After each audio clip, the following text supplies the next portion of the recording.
नमस्कार दोस्तों, ज्ञान गंगा चैनल में आपका स्वागत है।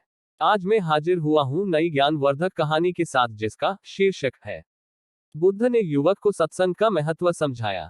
महात्मा बुद्ध एक गांव में ठहरे हुए थे। वे प्रतिदिन शाम को वहां पर सत्संग करते थे। भक्तों की भीड़ होती थी क्योंकि उनके प्रवचनों से जीवन को सही दिशा बोध प्राप्त होता था। बुद्ध की वाणी में गजब का जादू था। उनके शब्द श्रोता के दिल में उतर जाते थे। एक युवक प्रतिदिन बुद्ध का प्रवचन सुनता था।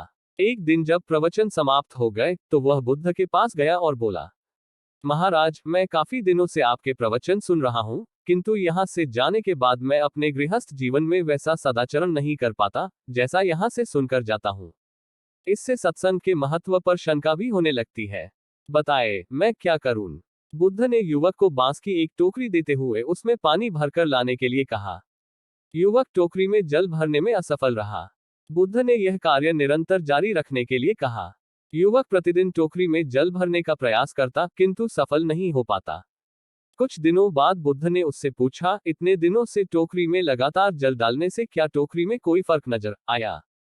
युवक बोला, एक फर्क जरूर नजर आया है। पहले टोकरी के साथ मिट्टी जमा होती थी, अब वह साफ दिखाई देती है। कोई गंदगी नहीं दिखाई देती है और इसके छेद पहले जितने बड़े नहीं रह गए, वे बहुत छोटे हो गए हैं।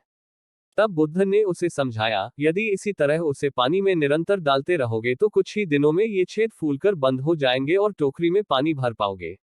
इसी प्रकार जो निरंतर सत्संग करते हैं, उनका मन एक दिन अवश्य निर्मल हो जाता है, अवगुणों के छिद्र भरने लगते हैं और गुणों का जल भरने लगता है।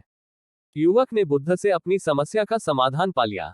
इस कहानी का उद्देश्य यह है कि निरंतर सत्संग यानी सज्जन व्यक्तियों, सत्पुरुषों और महापुरुषों की संगति से दुर्जन भी सज्जन हो जाते हैं, क्योंकि महापुरुषों की पवित्र वाणी उनके मानसिक विकारों को दूर कर उनमें सद्विचारों का आलोक प्रसारित कर देती है। आशा करता हूँ आप सबको मेरी यह कहानी जरूर पसंद आएगी। ऐसी ही ज्ञानवर्धक कहानियों के लिए कृपया हमारा चैनल सब्सक्राइब करें। धन्यवाद।